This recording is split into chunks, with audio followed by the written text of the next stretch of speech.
When you need to make your next equipment purchase, join more than 100,000 others who have registered to bid at purplewave.com. These bidders trust us to represent thousands of pieces of ag equipment, construction equipment, and vehicles each month with no reserves and no gimmicks. Simply visit purplewave.com to get started and experience the convenience of bidding anytime from anywhere with a company you can trust. Purple Wave Auction. Straight, simple, sold. Well, let's just spend some time now getting caught up on what's going on in the world of sorghum. J.B. Stewart, who is chairman of the United Sorghum Growers Board from Keys, Oklahoma, is joining us. Boy, sorghum, it's kind of one of those crops that is seeing a resurgence.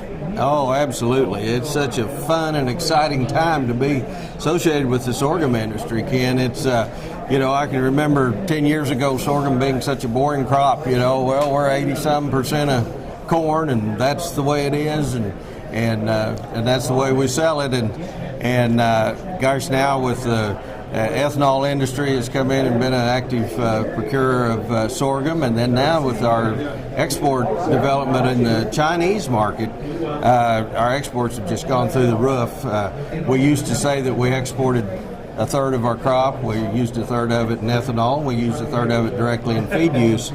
China came in last year and bought 60% of our total production, and they've already booked 40% of the projected production for this year. So it's good times in sorghum, and it's helped our markets. It's helped our basis. The basis at the Gulf now is actually sorghum is 130% of corn. We never dreamed we'd have sorghum prices basis over corn. So it's good times in the sorghum industry. We're always searching for more acres, though. Oh yes, and we can, and I think maybe we could market more bushels of sorghum and actually have a better market if we had more.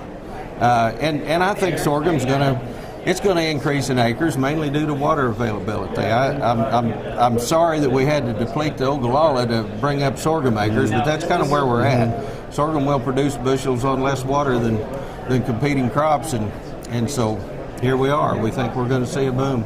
And the nice thing is, really, the sorghum industry continues to change. It's not your grandpa's Milo anymore. Not exactly, no. And we've become much more sophisticated about how we raise it, and we really study the management of it. And sorghum has been lagging behind in some of those attributes that helps with management. But we have some things in the pipeline that we're pretty excited about that I think is going to help in our weed control management and that sort of thing that we'll probably see in the next 2 to 3 years coming into the field.